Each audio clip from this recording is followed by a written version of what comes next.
Fala meu amado, fala minha amada, tudo bom com você? Como que você tá? Tá tudo bem? Bom, a gente tá aqui em mais um vídeo. A gente tá fazendo uma série que se chama a série A Conexão. O vídeo de hoje tem a ver com algo muito importante. Olha, a gente vai continuar o vídeo da semana passada, que foi falado sobre o século da desconexão.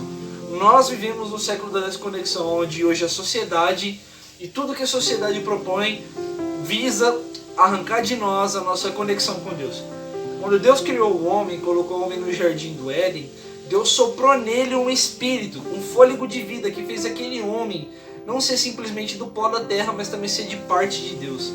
Ou seja, o homem estava conectado com Deus por meio da criação, era um relacionamento de criatura com o Criador, e por conta desse espírito, quando o homem se alimentasse da árvore da vida, o homem estaria conectado com Deus em outra dimensão, em uma dimensão que une os dois pela mesma vida, que é a vida de Deus, em uma dimensão que une Deus e o homem pela vida, que seria um relacionamento de pai e filho. Esse era o desejo de Deus, e por meio desse relacionamento do homem, como o homem foi o centro da criação, ao homem se conectar com Deus em outra esfera, além de criatura e criador, Cristo, como centro de todas as coisas, seria tudo em todos. Esse é o desejo de Deus até hoje. Mas hoje o Senhor vai fazer isso por meio da igreja. E é sobre isso que a gente vai falar no vídeo de hoje. Nós vamos falar sobre o quê? Sobre a reconexão com Deus. O ápice da evolução da sociedade hoje tem o objetivo de nos arrancar de Deus e preparar toda uma nação, todo um grupo de pessoas para a aparição do anticristo, fazendo com que essas pessoas não creiam no Deus vivo, no Deus verdadeiro. E nós não podemos aceitar isso. E nós somos vacinados por meio da palavra. É por meio da palavra de Deus. Então, como que nós nos reconectamos com Deus hoje? Pela palavra. Vamos continuar no vídeo passado. No vídeo passado a gente vê que a palavra é o que nos faz reagir. A palavra é o que nos faz seguir em frente. E assim, se a gente for parar para pensar, a palavra de Deus, ela é tudo para nós. A palavra e o Espírito são as heranças que Deus deixou para o seu povo. E as palavras de Deus, nessa era, têm o objetivo de nos preparar para a volta de Cristo. O Senhor está voltando e o que Ele tem falado para nós vem para nos preparar para a sua volta. As palavras que o Senhor tem falado para nós também são um sinal para o inimigo de Deus, são um sinal para Satanás de que pouco tempo lhe resta. Entendeu? Então a partir disso, ele vai começar a trabalhar para arrancar de nós a palavra, porque quando ele arrancar de nós a palavra, nós já não vamos mais nos alimentar da vida de Deus, nós vamos estar entorpecidos, e por conta desse entorpecimento nós não vamos apressar e esperar a vinda do Senhor. E por conta disso, nós vamos ter um viver totalmente cheio de iniquidade, injustiça e maldade aos olhos do Senhor. Então hoje, o inimigo quer arrancar de nós a palavra.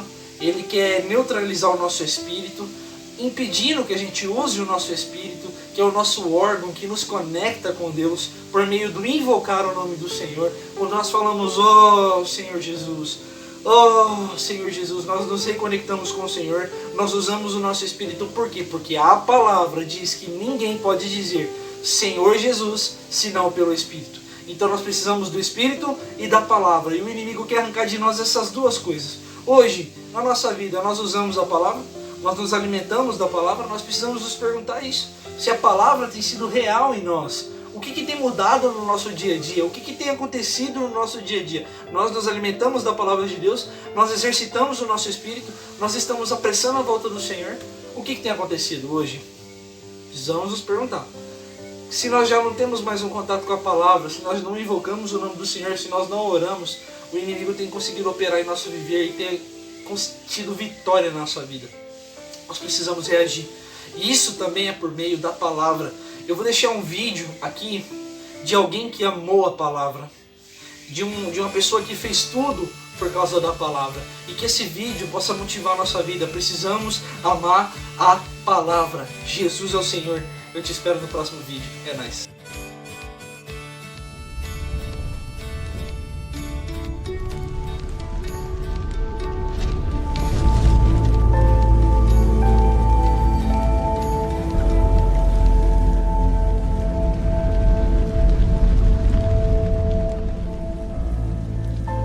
Em outubro de 1536, William Tyndale, foi levado da sua cela no castelo de Vilvoorde para o local onde seria executado. Ali havia um poste para ele. Tyndale foi acorrentado nesse poste, estrangulado até morrer, e teve o corpo queimado na frente de uma multidão. Qual o seu crime? Tyndale lutou para reconciliar os ensinos da igreja com o que ele estudava na Bíblia. William Tyndale morreu com a sua fé intacta de que a Bíblia é a palavra de Deus. Inglaterra.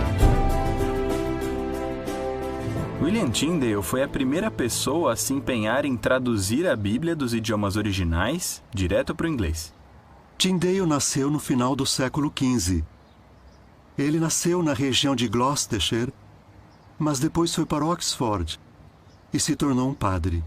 No século XV, havia muita resistência à ideia de fazer a palavra de Deus estar disponível para todas as pessoas. As pessoas ouviam a Bíblia em latim e os padres interpretavam para elas na igreja. E elas nunca tiveram acesso livre à Bíblia em si mesma. Tyndale não foi autorizado a traduzir a Bíblia na Inglaterra. Ele foi até o bispo de Londres para pedir permissão para traduzir o Novo Testamento direto do grego, o texto original, para o inglês. Mas ele não recebeu essa autorização. Londres, Inglaterra. A oposição contra a tradução da Bíblia era tão grande que mais tarde Tyndale escreveu que não era possível fazer isso em toda a Inglaterra. Então, com a ajuda de comerciantes que concordavam com ele, Tyndale fugiu para a Alemanha, onde seria mais fácil fazer a tradução em inglês do Novo Testamento. Em 1525, sua tradução estava terminada e pronta para impressão. A Biblioteca Britânica em Londres tem a resposta do que aconteceu depois. A doutora Karen Limper-Hertz, curadora-chefe na biblioteca, vai nos ajudar a descobrir. Esse é o único exemplar da primeira edição do Novo Testamento de Tyndale, impresso em 1525 em Colônia, na Alemanha. O fragmento de Colônia é tudo que se conhece da primeira edição do Novo Testamento de Tyndale. Só de ser um fragmento já mostra que era perigoso fazer isso. Depois de ter bebido muito, o impressor deixou escapar que estava imprimindo o Novo Testamento em inglês para alguém que se chamava William Tyndale. As autoridades descobriram e invadiram a gráfica. Ele e seus sócios fugiram, e isso é tudo que restou até hoje. Depois disso, eles foram para Worms. O fato de nem terem passado de Mateus indica que era muito perigoso fazer isso. A primeira tradução completa das escrituras gregas cristãs foi finalmente impressa em 1526 na cidade de Worms, na Alemanha. Cerca de 3.000 livros foram impressos. Antuérpia, Bélgica.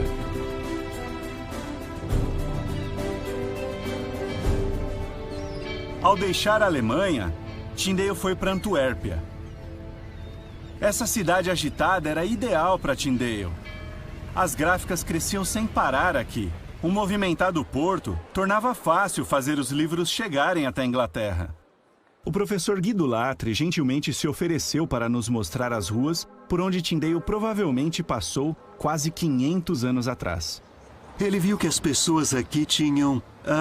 as pessoas comuns tinham acesso à Bíblia em holandês. E é claro que ele quis o mesmo para o seu povo na Inglaterra. Se você quisesse contrabandear muitas Bíblias para a Inglaterra, esse era o maior porto no norte da Europa. Você não consegue contrabandear facilmente uma quantidade grande de um livro grande. Então, pequenas folhas eram separadas e levadas para lugares como esse, para algum depósito subterrâneo. Essas pequenas folhas da Bíblia de Tyndale eram colocadas entre as folhas de outros livros maiores, que não eram proibidos. Em Londres, alguém ia ver e dizer: ali estão os livros que estão marcados. Eu vou dar uma olhada ali para encontrar as folhas soltas da Bíblia de Tyndale. Existiam cerca de 30.000 cópias da tradução de Tyndale disponíveis até a sua morte.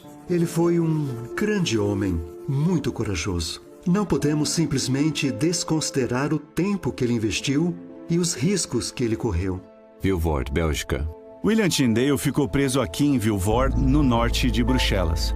Enquanto definhava na prisão por mais de um ano, ele com certeza sabia que uma morte cruel e inevitável o aguardava. Tyndale é reconhecido por sua influência na língua inglesa, mas seu trabalho foi mais do que ambição acadêmica. Tyndale amava a Bíblia. Talvez podemos dizer que ele tinha os mesmos sentimentos do salmista que disse sobre a palavra de Deus: como eu amo a tua lei. Apesar de intensa luta, a Bíblia, a sabedoria nela, sobreviveu até hoje. Uma tradução exata do que foi escrito há muito tempo. É por isso que muitos têm tanto amor pela Bíblia.